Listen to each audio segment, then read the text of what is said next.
Our Protoss player starts at the top left of Whirlwind. He's the third player for Team AZUBU. He is AZUBU San. San in Korean is the word for mountain. And if he doesn't win here, AZUBU is going to have to climb a mountain to get back into this team match. If he doesn't win here, they are going to need a reverse all kill. To the bottom right of the map, we have his opponent for the third time in this team match. It is Pyeon Prime. You could see a moment of hesitation there on his depot. He wanted to wall it first and decided not to. So this means that whatever he's doing, he's okay with his opponent seeing because he's not going to have a wall. And on a 4-player map like this, it's pretty smart to make the depot like that because your opponent may not be able to get in because of your green anyways, depending on what time he scouts you. So for this, he gets a little bit more mine time. You see how quickly he can get back to the mineral line right from that depot. Yeah. That's always the reason why you would place your buildings right next to your own nexus, and this is also the case, of course, at the top left, where we now have the gateway being started. And I really want to see what exactly San is up his sleeve, thinking about how the last match went, where Bjorn faced already a Protoss player.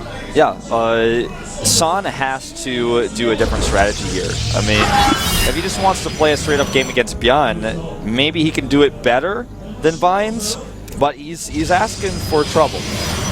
We're going to see a CC first from Bjorn, so he's changing up the strategy completely as well. There we have now the command center. So command center first to the bottom right, and I don't know. I'm a bit afraid for AZUBU here. I have to say, I did not expect Bjorn to do it this well, and his performance against the first Protoss that he faced today against Mines was just excellent. So on a map like this, I feel that there has to be some specific strategy that San has up his sleeve. I don't think he's going to play like a really normal macro game here. Yeah, he was known and popularized by Tastosis for being able to take several expansions and deal with crazy multitasking in the late game. Part of the reason he had so much success back then was because of the Kyurem Amulet, which has been removed from the game. But when it comes to storms, San is one of the best stormers out there. And if he gets to the late game and Bjorn is having to dodge storms and hit EMPs, yeah, then it's going to be a problem. Yep. All right, okay. Wait a second. There you go. Thank you very much. I have now a Gatorade I can drink. All right, so what we currently have is now going into the mothership core right away, and you can already see the double gas in the main base. What we don't see just yet for San is actually a Nexus, and of course he doesn't really have the scouting information to know exactly what's going on here. But on a map like this, you will also see a lot of players that go into a very risky Nexus, something that he didn't do just yet. But now he should definitely get an expansion pretty soon. Right. You know, what's interesting about how San is playing here is he's doing this mothership core pressure, which is great against the command center first, but on this map, it's very difficult to pull off just simply because it takes so long to get across the map. And also he does have no idea whatsoever where his opponent spawns. It's even cross-position, so if you want to execute this mothership core aggression, he can be really strong, especially if you have a few gateways, if you have maybe two. That's a very aggressive opening that we've seen in the beginning of Heart of the Swarm. Right now it's only a 1-gate expand. But still, you can do a lot here, but you have to be very careful. The thing is, we don't even see a bunker just yet at the front. Yeah, that's what's scary for Bjorn. He's also started a 3rd command center in his main, so he's playing risky here. And with this Zealot, if the mothership core shows up together, this could be a big problem. And that could actually be a little bit too much. The probe is helping out here too, and there is no bunker. And usually when you don't have a bunker, you're already in trouble. He has a very good marine production though. Yeah, he is losing his Zealot, but now the mothership core is here. He could slow the marines, which is going to make it much easier to micro. Will he do it? He definitely could pull it off. Here come those SCVs trying to chase the Stalker away. Yeah, mothership core. He just knows there's too many marines. He doesn't want to waste the energy. But just think about what would have happened here if he actually had started with another Chrono Boost and tried to get another Stalker out. Right, or even a 2-gateway opening could have ended the game. Exactly, a 2-gateway opening, as we've seen at the beginning of Heart of the Swarm with the mothership core, can really do a lot of damage. And if you don't have a bunker, you will most likely lose to it. So but that's taking risk, you know? He loses only the Zealot, but he really, really scares Bjorn here, who doesn't know what the follow-up is, so he has to make the bunker now. He can't wait on that anymore. We've seen players going for very, very greedy strategies in Heart of the Swarm. We've seen Tails, for example, going for a build where he added those additional gateways very late in the game. He started actually with Twilight Council and Robo before that, even added a double forge, just relying on the mothership core and the energy for the Nexus Cannon, for the Photon Overcharge. Something that San does not really do. He feels more confident adding those additional gateways so that he has the gateway presence to deal with an aggression of Bjorn. But still, greedy openings, especially on big maps in Heart of the Swarm, are currently trending. Yeah, they're trending. That's very true. Twilight Council goes down here. And again, we talked about this last game. The Chrono Boost usage is mostly on those gateway units to get the attack on, to put that pressure on. And Beyond with the Command Center first was temporarily, and now with his triple Command Center, he's pulling ahead in Harvester count slightly. So his economy is really, really growing. That's something that Son is going to have to account for, whether it's by upgrades, by a timing, or perhaps making a third Nexus before Beyond moves his Command Center down. Yeah, the economy for him is insane now. I mean, the Protoss wants to be always ahead in Harvesters, and now he's actually behind, and the additional mules.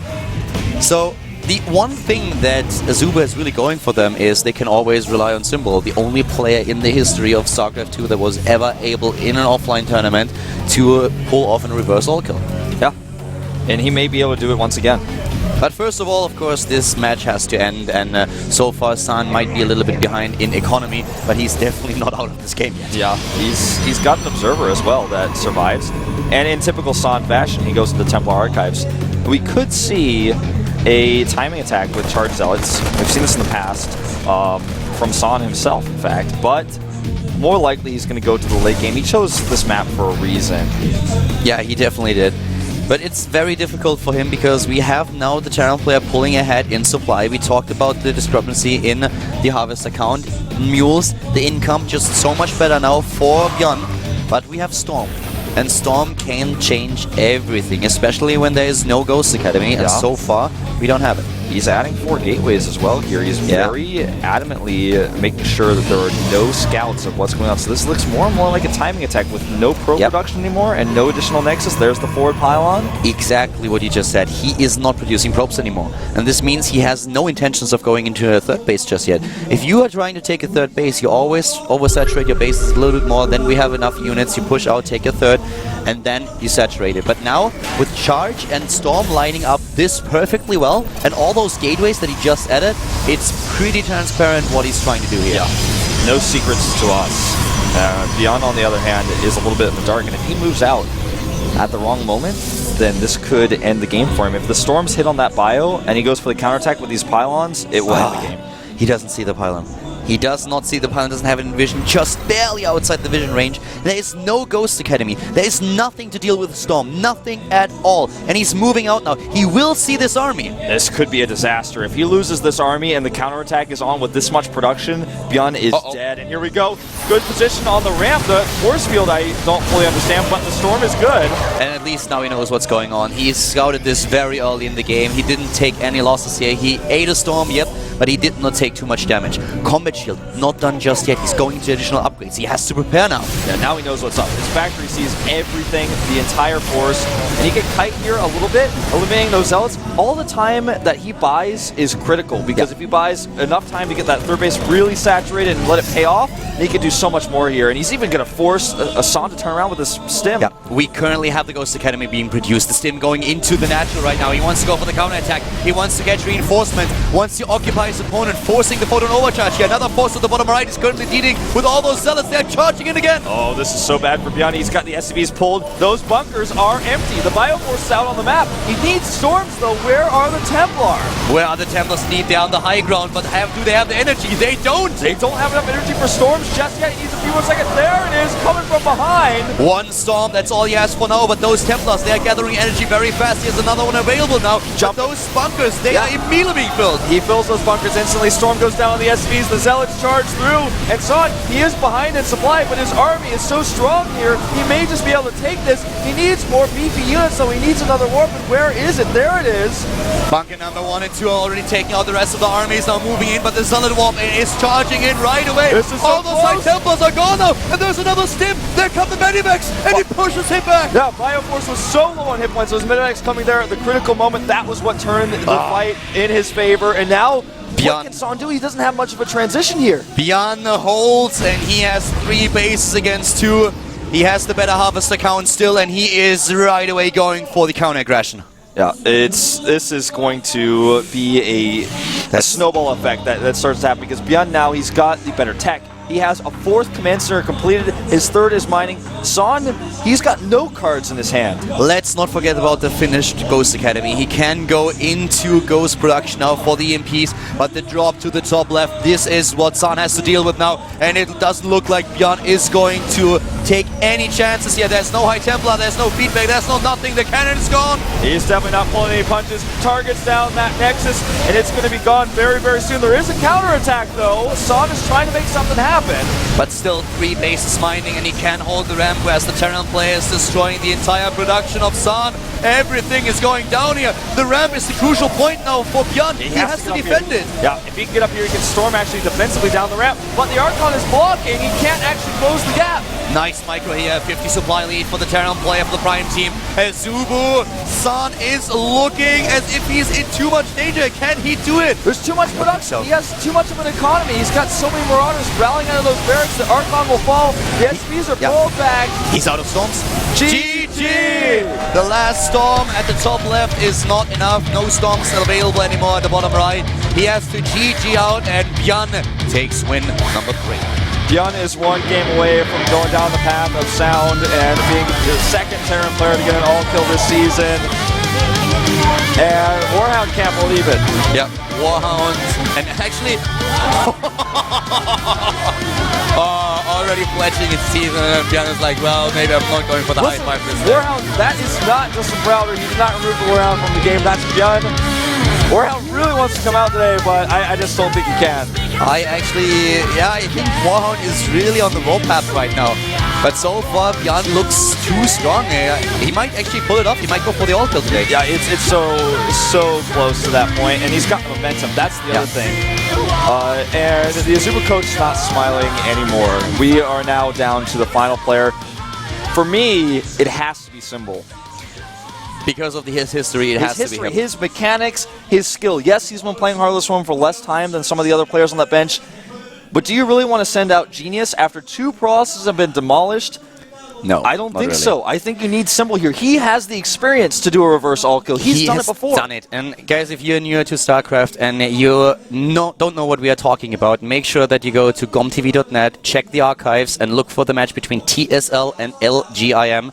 And last year's GSTL matches. It all starts with Lucero having that lead. Lucero is basically the Beyond. Don't you spoil it. All right. So if you haven't ever seen this, go and check it out. It was the best team match that I have ever casted and seen in my entire life. It was amazing. Check it out. But therefore, if it's, I agree with you. It has to be Symbol. He has the experience. He has the skill to pull it off. The only thing where I can see why Symbol is not going to be the next player is that he personally might have told the coach, okay, listen, I'm not there yet. I need a little bit more time with Heart of the Swarm. I don't feel it just yet. And sometimes a coach may have to make a tough decision and say, I know that you've told me this, but I need you right now. Yeah. Please do this for me. Come out, even though you feel you're not ready, and do your best. And it's not only about the win in the team match itself, guys. As we pointed out earlier, with the round-robin system, you need every map. At the end of the season, this becomes very important. So every single map that they are able to take now counts at the end of the season. Are they able to take at least 1 map, maybe 2, maybe 3, maybe they turn it around. Whatever it is, they can't go down with an 0-4. That would be just too much. They wouldn't be in the same score as NS Hosa at the bottom of the ranking. Who's it going to be? It is him. It is Symbol. It had, you know, everybody knows. The comeback king. king. Smartest choice here. The comeback king, indeed. He did it once against LGIM. Can he do it again? He has to go through Björn first. And this is not going to be easy. It's not only Björn. There's Creator, there's Marine King. The rest of the Prime bench is still there waiting for a chance to shine today. Let's look at, before we go into this 5-minute break, Symbol stats. In GSTL, he is 15-4, an average win rate of 1.8. His best position is 7 wins in a row. His last 7 games, he did not lose. Yeah. Now we are going into possibly the last game of the day, but before we start with the Zerg versus Terran, Symbol versus Björn, we are heading into a 5-minute break, and then we'll be back with the GSTL 2013 here in Gangnam Seoul.